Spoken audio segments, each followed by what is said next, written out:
The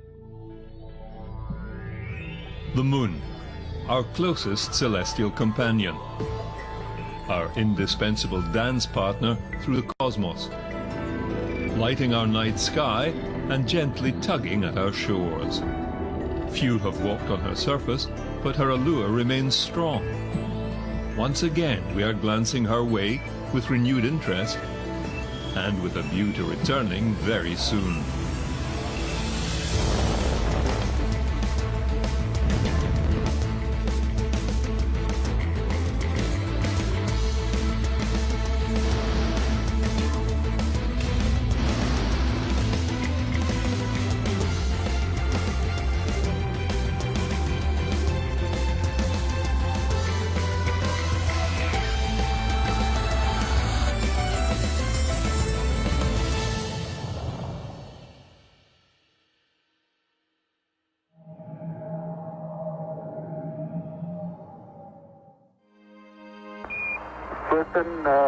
Tranquility Base here. The Eagle has landed.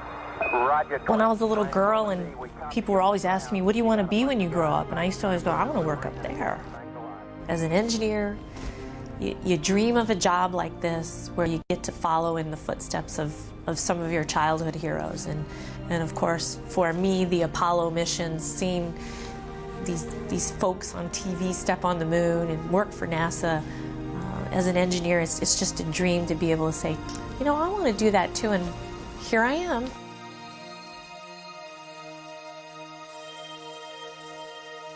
Only a dozen Americans have kicked the dirt on the lunar surface. It was a bold and dangerous engineering achievement driven by a political agenda. The Apollo program was important because it showed that we could leave our home planet and visit an object like the moon. However, what we want to do next is learn how to live and work off of our home planet on another planetary surface, like the moon. By developing this capability, we'll be able to know how to go throughout the inner solar system, which has many important destinations, both for science understanding and also may have economic importance for not only our generation, but for future generations. The Soviet Union and the US had peppered the lunar surface with soft and hard landing spacecraft. The Soviets' Luna 24 was the last of that program, returning soil samples that contained traces of water. Much of science and technology has advanced since the 1970s. The mechanism of world politics has evolved, new partnerships have formed, new players are looking skyward, and more recently, private enterprise has taken up the challenge.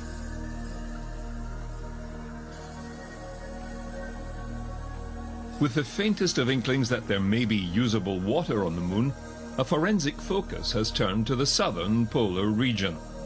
Scientific programs in the 90s refocused on the moon. Japan was the first to revive lunar research, and only the third nation to achieve lunar orbit with Hi-10 on a dust-collecting mission. The US followed with Clementine, a joint NASA military project. It completed a mapping survey of the lunar surface, along with gravitational data and evidential proof of possible water ice hidden in a south polar crater in permanent darkness. 4 years later, Lunar Prospector mapped lunar resources, gravity and magnetic fields. It was also impacted into the southern region of the surface to elicit more evidence of water ice hidden in the craters. Europe's contribution to this resurgence in lunar exploration began with the launch of Smart 1. This tiny, ion-propelled satellite catalogued key chemical elements on the surface.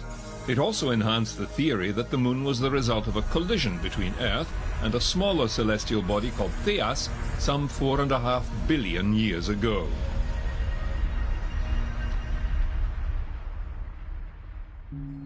Japan's second probe was Selene, better known in Japan as Kaguya. It continued extensive observations of the lunar crust and also carried the first high-definition cameras into lunar orbit, giving us a clearer picture of the rugged surface. Another proof of capability, this time by India. It also carried a NASA mineralogy mapper and an impact probe. It played a key role in the confirmation of water hidden in the southern lunar pole. 8 months later, NASA launched the Lunar Reconnaissance Orbiter, or LRO. It has spent the last few years mapping and scanning the lunar world with sophisticated sensors and continues to return a wealth of data. The Lunar Reconnaissance Orbiter is, as its namesake says, a reconnaissance mission to the moon.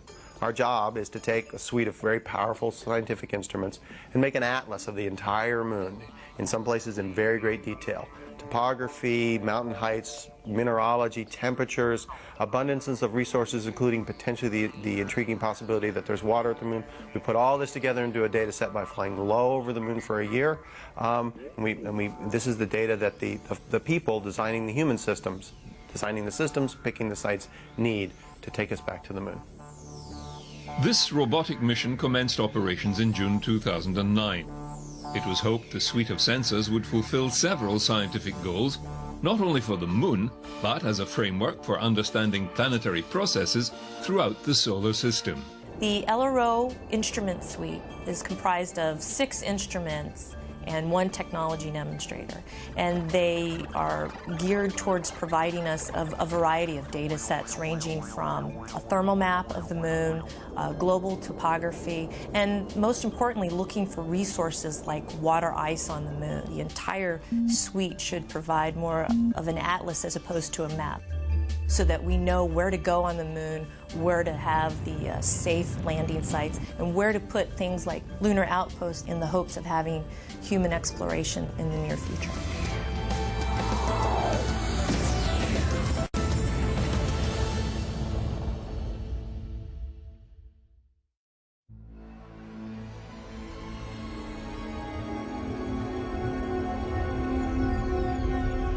The data being returned from LRO and the other probes draws a clear image of the evolution of the lunar surface and why it is composed of exactly the same elements as the Earth.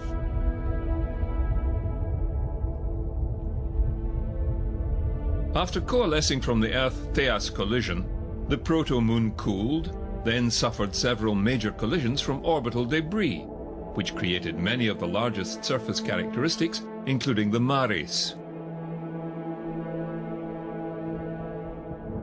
Cratering continued relentlessly over the millennia, drawing the familiar lunar vista.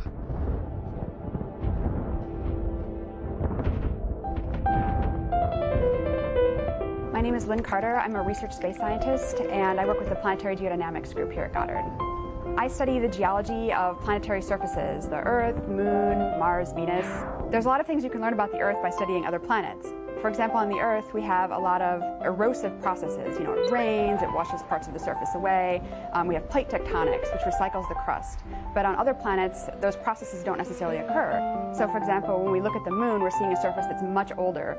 We can use impact cratering on the Moon to sort of understand how many impacts happened, the size of the objects that were hitting each other in the early solar system. One of my favorite things is to use radar remote sensing. For example, on Mars, we can use radars to sound all the way to the bottom of Mars polar caps and see all this layering within the polar caps. And on the Moon, we're using it to study impact cratering. Sometimes when an impact crater is formed, a huge sheet of melt is thrown out. This melted rock flows across the surface, but then over time, it's covered over by stuff from other impacts. But with the radar, it just blows right through all of that, and you can see this beautiful image of the melt flow coming out of the crater. Launched with LRO was LCROSS, or Lunar Crater Observation and Sensing Satellite. It deployed sometime later than LRO and had a finite mission. LCROSS and the rocket stage that delivered it were deliberately crashed into the craters of the South Pole, whilst LRO orbited above and observed the impacts. The debris and gases thrown up from the lunar surface were closely studied by LCROSS as it too descended to the surface. The missions found evidence that the lunar soil within these shadowy craters is rich in useful materials. The Moon is chemically active and has a water cycle. Scientists also confirmed the water was in the form of mostly pure ice crystals, which had not seen sunlight for billions of years. LRO has continued to operate in polar orbit, making observations of the South Pole, and with repeated flyovers, it has drawn up a detailed map of neutron densities in the region, revealing where hydrogen and thus water can be found within the lunar soil. The importance of this discovery cannot be overestimated. Having this resource in situ means independence from the cost and effort of bringing water from Earth to the Moon. It can be used for creating rocket fuel, oxygen to breathe, water to consume and to irrigate crops, and used in other processes to manufacture building materials from the lunar soil.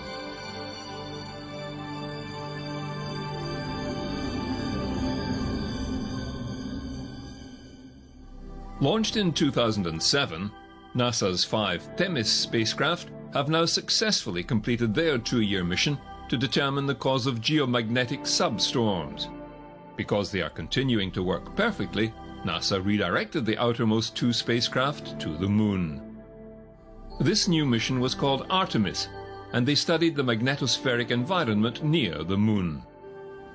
They also observed the effects of surface electric fields and ions from the solar winds on the lunar surface, and determined the internal structure of the Moon from variations in its magnetic field. Well, in a nutshell, what we're finding is that the polar craters are very unusual electrical environments. Well, the solar wind is actually a relatively tenuous gas that's emitted from the sun, but it's not a neutral gas like the gas in this room. It's actually a gas that's really, for the most part, free ions and free electrons. So as you pass by, for example, a polar crater, the electrons will actually fill into the crater ahead of the ions.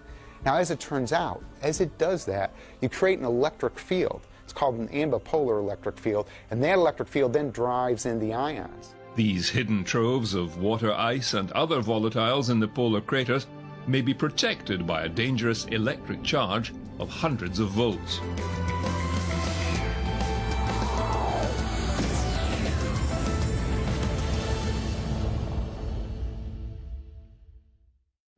Three, 2, 1, 0, and liftoff of the Delta II with Grail.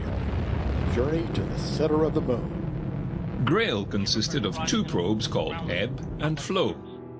Linked together in a single flight path, they studied the gravitational field of the Moon, generating maps like this crustal thickness atlas. It reveals much about the interior of the Moon and even has some surprises. 2 years ago, we reported evidence that the Moon is shrinking. Now we've found evidence that the Moon is actually being pulled apart, forming features called graben. So the shrinking Moon, it turns out, is not shrinking everywhere. Some places the Moon is actually expanding by a little bit. So finding these young graben was a real surprise, because we thought, well, all these lobate scarps are telling us the Moon is shrinking. So what are these little small graben that are telling us the Moon is pulling apart doing in this picture? How does this all fit together? All that's related to how the Moon has evolved, how the Moon has lost heat over its 4.5 billion year history. Most of the terrestrial planets, when they formed, were very hot, and they got so hot that they actually completely melted. When that happens, they will be in a general state of contraction because they're still hot on the inside and cooling down, and as they cool, they want to shrink. Only the outer part of the Moon melted, forming what is called a magma ocean. And in that model, the balance of stresses or forces that are acting on the Moon would allow us to form both these small lobate scarps that show contraction, as well as these small graben that show the Moon being pulled apart. One of the really, really exciting returns of the Lunar Reconnaissance Orbiter mission is that we've seen this now growing evidence of very young geologic activity on the Moon. The Moon's crust is much thinner on the near side, 68 kilometers thick on average, and varies from less than a kilometer under Mare Crisium to 107 kilometers thick just north of the crater Korolev on the lunar far side. The Moon's mantle is only partially molten, and the Moon's center of mass is offset by about 2 kilometers in the direction toward the Earth. This and other data quickly changed our understanding of the moon. To gather more evidence on the unusual electrical properties on the lunar surface and how it affects lunar dust, NASA sent LADEE, the Lunar Atmosphere and Dust Environment Explorer, to investigate. At higher altitudes, we saw very few dust particle impacts, but the lower we went with LADEE, the more we saw, and it's a very, very steep rise. So if you're operating with spacecraft very close to the surface of the moon, as you would with a robotic lander or a human lander, you might need to consider the fact that you've got more dust there in the way as you come in. This probe flew progressively lower and finally impacted on the surface. Ignition, throttle up, main stage. NASA. This is Morpheus, a robotic, self-guided lander. You tell it where to land, and it will do the rest, independently seeking the safest course and avoiding any rocky dangers. The ESA were also developing an autonomous lander to perform the same function. The lunar lander is a small but very challenging mission. The most important part of it is, of course, landing on the south pole of the moon, which requires innovative solution concerning landing, hazard avoidance, navigation, and in fact, this is the mission which will bring about the new generation of navigation and guidance sensor, algorithm, and software. But a fiscal year is a long time in space. NASA now have little interest in returning men to the moon. They are firmly focused on a Martian landscape. The Europeans have had budget cuts. The ESA lander now shelved for the time being. This leaves the door wide open for Russia and the younger players, China, India and Japan, plus several private companies now developing the same technology to put first robots, then humans on the moon. All this time, the Chinese National Space Administration, or CNSA, had launched 2 orbiter reconnaissance satellites, Chang'e 1 and 2. Then Chang'e 3 deposited a lunar rover on the surface. Their latest, Chang'e 5, made a return trip around the moon. They are firmly set on a permanent manned lunar base. I think the reason this has resonated with so many people and all over the world, it's not just our country, is because everyone can look up in the sky and see the moon. And I think a lot of people remember the Apollo landings, the first, man on the moon, and you can also look up at the sky, and I believe that people, it's very tangible to them that way. The moon, they can relate, and so they want to be a part of it. That's my theory on why people have just so connected.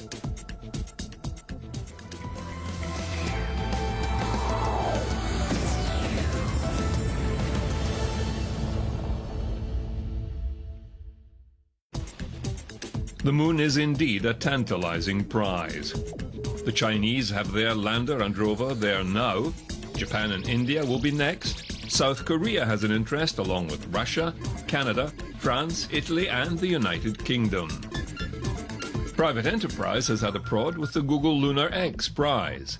The $30 million prize pales beside the glory of being the first private company to land a robot on the moon and to explore at least 500 meters and transmit high-definition images back to Earth.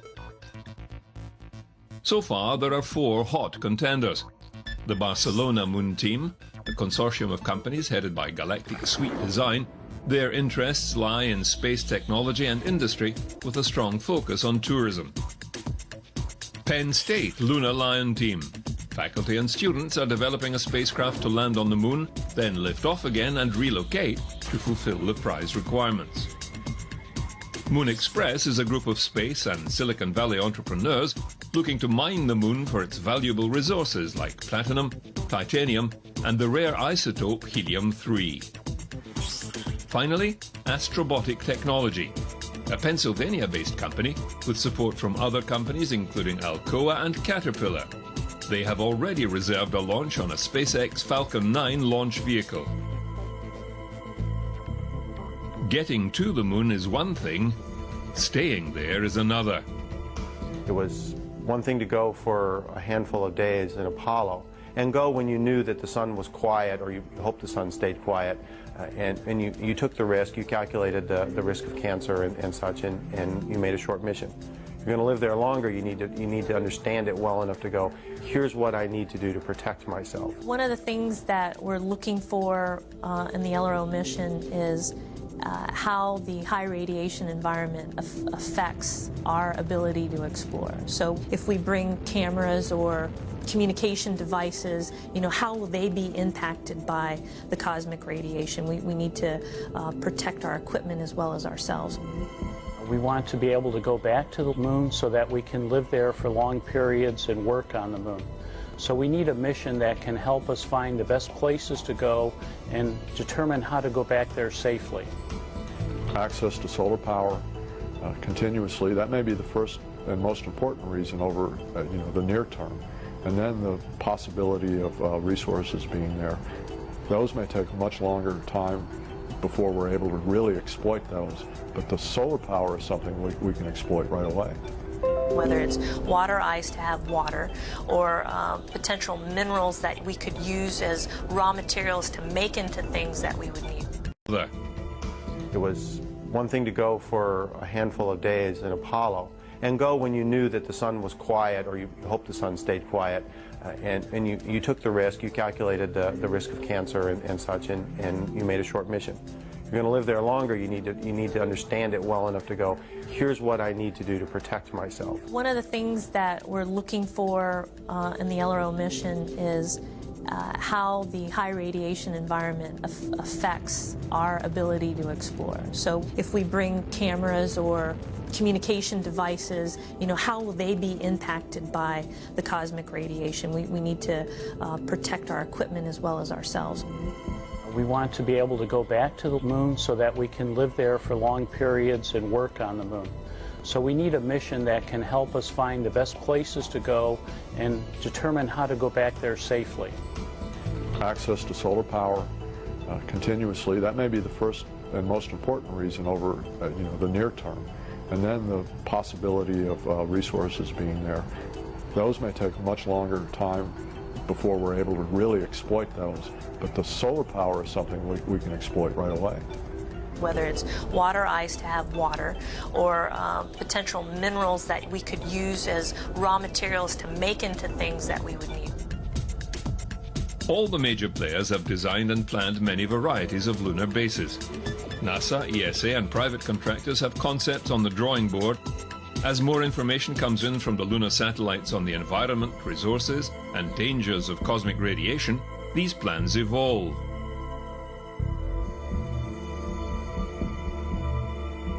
One of the latest is to use 3D printing technology.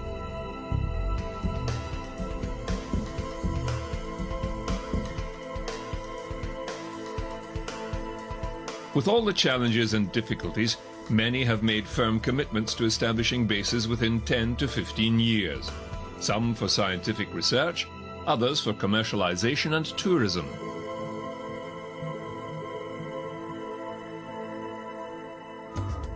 Some would choose not to send test pilots and scientists, but stewardesses and sommeliers. When we look back on what we did in LRO and we look at what followed, I think we'll see a profound impact. We'll see us as really being the small first step where we have human beings permanently off this planet, beginning to move out into the solar system, starting with the moon. As that pans out, I think we'll be a small piece of a profound development that when history looks back, say this time we went back to the moon, this time we stayed, and we moved on from there. As we continue to study the moon, our understanding of it improves, giving us new insights not only into how it has evolved over time, but also how other rocky planets in our solar system have come to look the way they do.